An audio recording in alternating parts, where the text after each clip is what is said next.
Fakir durumu çı sıkıntı var hani. Sıkıntı var, hayvan böyle.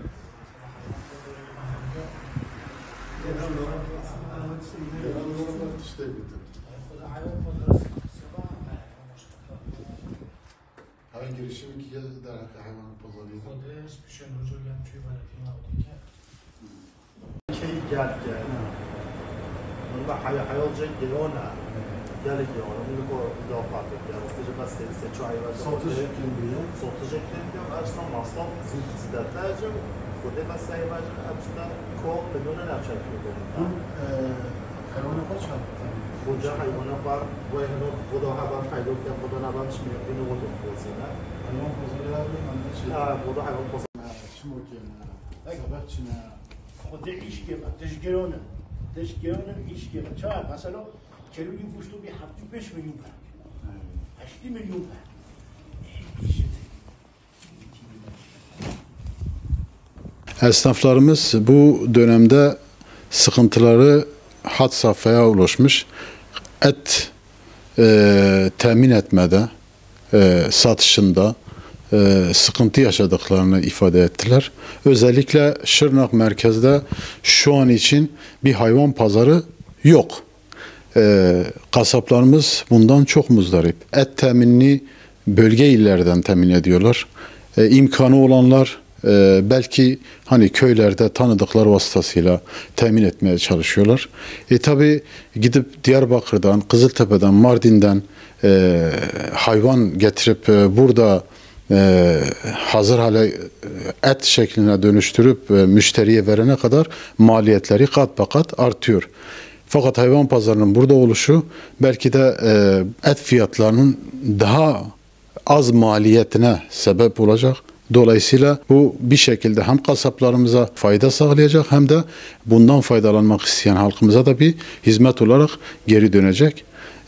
Bu yüzden özellikle kasap esnafımız hayvan pazarının yapılması, oluşturulması için taleplerini dile getirdiler.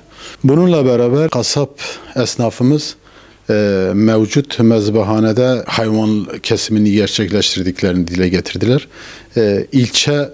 Yakın ilçelerde kesimlerin daha ucuz olduğunu, burada daha çok pahalıya, hatta bir hayvan başına yaklaşık olarak 27-28 liradan bahsettiler. Bir maliyeti söz konusu.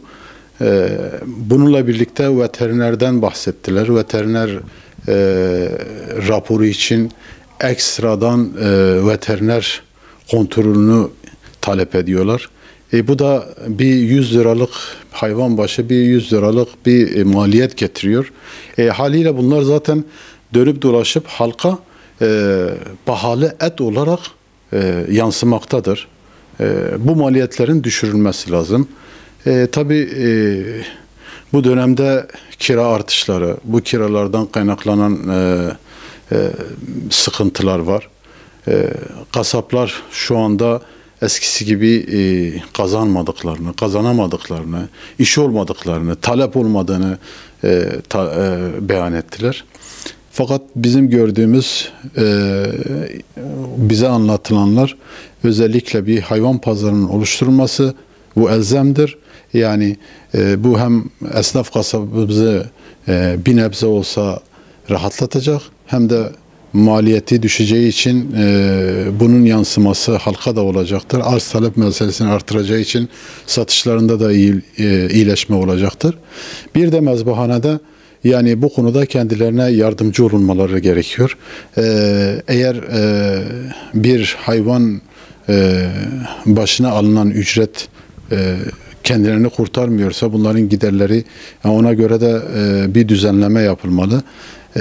Dışarıdan mesela veteriner orada varken dışarıya muhtaç bırakılmamalı.